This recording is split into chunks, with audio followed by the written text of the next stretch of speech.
এই মুহূর্তের এক ব্রেকিং নিউজ, আরও দুটি ট্রেন সম্পূর্ণ বাতিল এবং 3টি ট্রেনের সময়সূচি পরিবর্তন করেছে উত্তর পূর্ব সীমান্ত রেলের লামডিং ডিভিশন।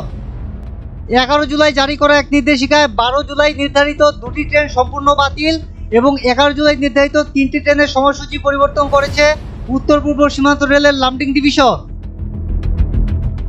সম্পূর্ণরূপে বাতিল করা হয়েছে 12 জুলাই নির্ধারিত 15888 গুয়াহাটি বদরপুর ট্যুরিস্ট এক্সপ্রেস এবং 15887 বদরপুর গুয়াহাটি ট্যুরিস্ট এক্সপ্রেস। অপরদিকে 11 জুলাই নির্ধারিত 3টি ট্রেনের সময়সূচি পরিবর্তন করে 12 জুলাই স্থির করা হয়েছে।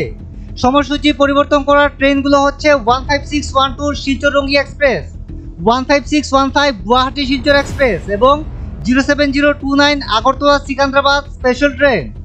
15612 শিলচর রঙ্গি এক্সপ্রেস 11 জুলাই রাত 10টা 40-এর পরিবর্তে 12 জুলাই সকাল 6টায় শিলচর থেকে রঙ্গিয়ার উদ্দেশ্যে যাত্রা করবে।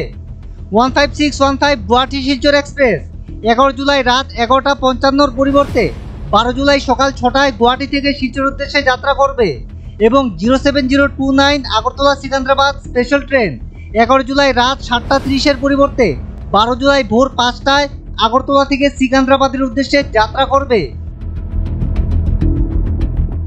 উল্লেখ্য, লামডিং বদরপুর রুটের পাহাড় লাইনের দিহাকু ও মুপা স্টেশনের মাঝপথে ধসপতনের ফলে ট্রেন বাতিল সহ সময়সূচি পরিবর্তন করেছে উত্তর পূর্ব সীমান্ত রেলের Lumding division.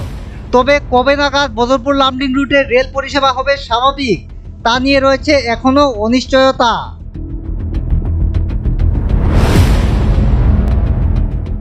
Bureau report, north east update.